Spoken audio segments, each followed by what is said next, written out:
From darkness to light, dust to purpose. From a destroyer to a restorer. From a sinner to a preacher. Here comes a servant of God, peace ambassador, Apostle Ndura daring the mountain. Once marked by destruction, now commissioned as an ambassador of peace and a preacher of the gospel.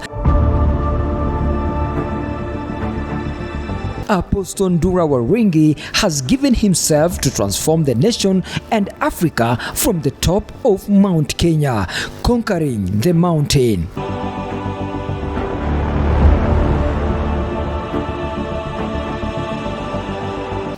Rising above the plains of Kenya, Mount Kenya stands as a more than a mountain. It is a witness of time, a silent altar where heaven seems closer to the earth.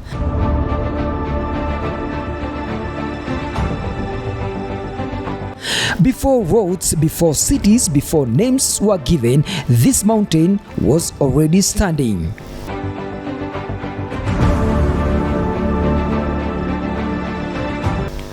Covered in mist, wrapped in mystery, crowned with snow beneath the African sun.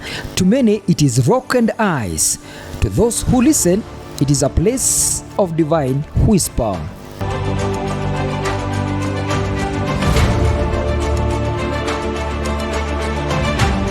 The elders say God hides here, not to be lost, but to be found. In the silence of the peaks, where human strength fades and breath grows thin, pride is stripped away and the soul learns humility.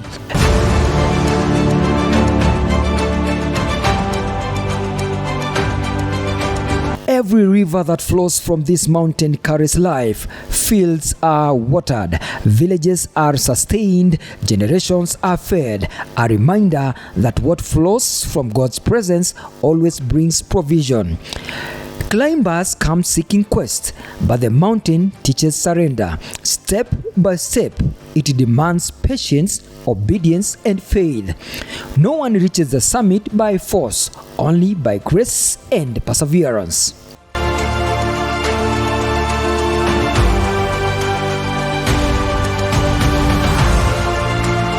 When clouds descend and paths disappear, the mountain becomes a classroom, teaching trust when vision fails and courage when the way is uncertain. Mount Kenya does not shout, it waits, and in its waiting, it calls those who are willing to rise above noise, fear, and destruction. Here, the prayers are not rushed, worship is not loud. God speaks in stillness, and those who quiet their hearts can hear Him. Rekeretio kebavaria kurathima andu othe na tutuke agwitikirika maitho-ini maku na thamaki uria watwiriire wa thayu Ngai ungirotuma tukorwo naguo ungirogacirika bururi-ini uyu. This is not just a mountain, it is a reminder that sometimes God hides, not to distance Himself, but to draw us higher.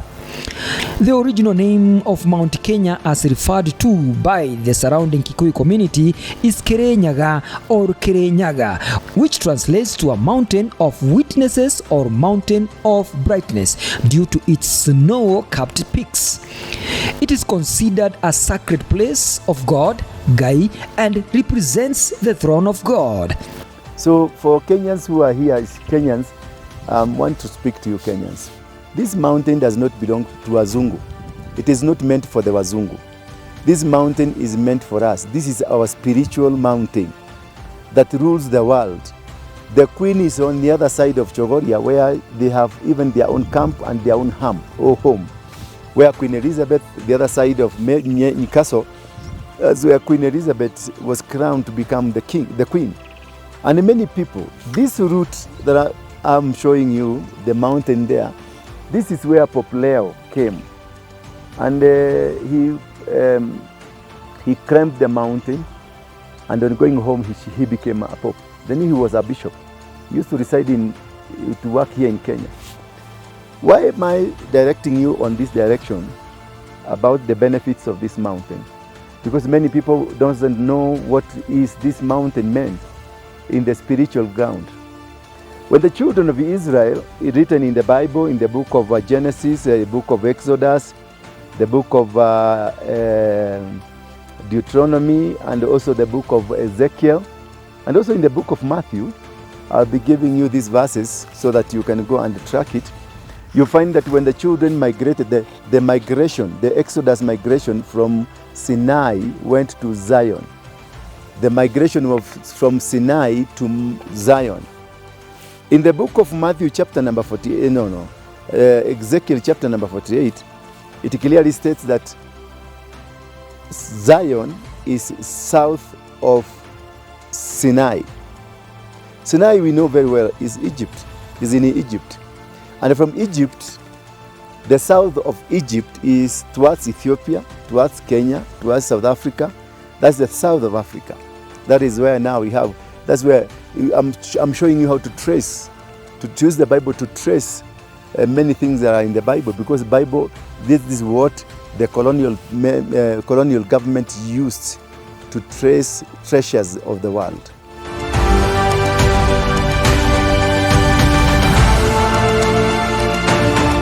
Now, when the children of Israel moved from Sinai, they moved south. They went south of the Mediterranean. Then that is where the mountain is placed. In the book of Genesis, chapter number 25 there, it talks about Zion is a mountain of many peaks. In Africa or in anywhere, because Mount Zion is not in Israel, as we are told, Mount Zion is not in Tanzania, Mount Zion is not in Ethiopia, then the only mountain that has many peaks is Mount Kenya.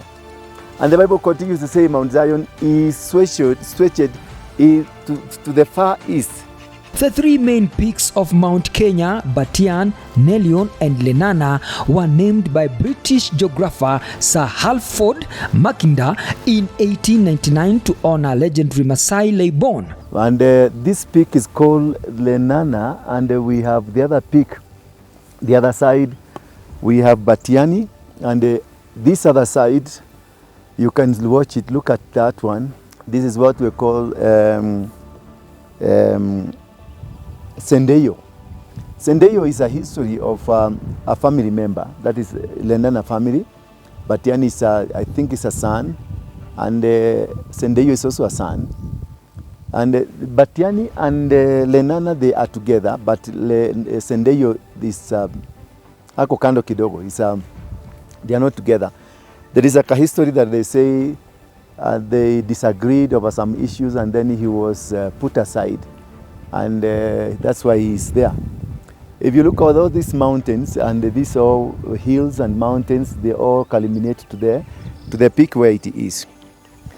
Apostle Ndura Waruinge took the initiative and began a journey to Mount Kenya with a divine mission to restore the lost spiritual meaning of the mountain and to boldly declare that Kenya belongs to God. Nitwambĩrĩrie thabarĩ ya kwambata harĩa piki-inĩ. Rĩu haha twĩ nyarĩrĩ-inĩ cia piki nĩho hena Shipton Camp. He believes that peace and revival for Kenya and for the entire world will flow from the peak of Mount Kenya. Before the ascent began, one thing was essential: prayer. Baba, thĩinĩ wa rĩĩtwa rĩa Jesu Kristo, nĩ ndagũcokeria ngatho na nĩ ndakwambararia. Nĩ ndoka nyarĩrĩ-inĩ cia kĩrĩma-inĩ gĩkĩ kĩa piki. Na nĩ ho tũkĩte twĩna athuri aya na arĩa angĩ me mbere itũ, na arĩa angĩ megũkorwo marĩ thutha itũ, na angĩ makiri manoka gũkũ, na arĩa angĩ marĩcoka gũka gũkũ Ngai. Nĩ ndakũhoya rũgendo rwega, tũgĩkinya hau kĩrĩma-inĩ rĩ, nĩ njũĩ nĩ ũbangĩte ũrĩa tũgwĩka na ũrĩa tũgũkinyanĩria. Ngai, reke gĩtuĩke gũka gũkũ gwitũ ũmũthĩ ũyũ nĩ gwacenjia na nĩ gũgũcenjia maũndũ marĩa mothe manekĩka gũkũ, magongona manoka gũkũ manarutwo ma kweheria andũ wega-inĩ waku, na kumania na ũmũthĩ ũyũ andũ othe macoke thĩinĩ wa ũthamaki wa thayũ waku, wendo-inĩ waku na tha-inĩ ciaku.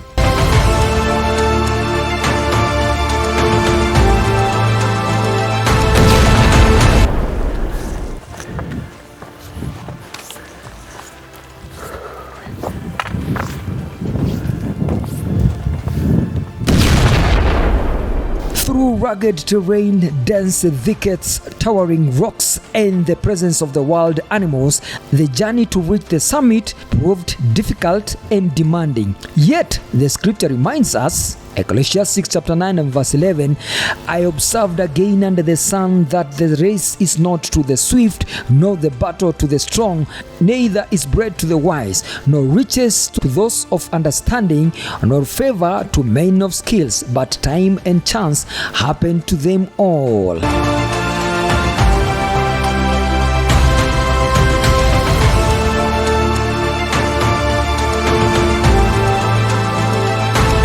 And now, standing at the peak, the purpose of the day unfolded. The anointing oil and salt were poured, and a declaration was made over the mountain and over the nation at large that Kenya belongs to God. In Jesus' name.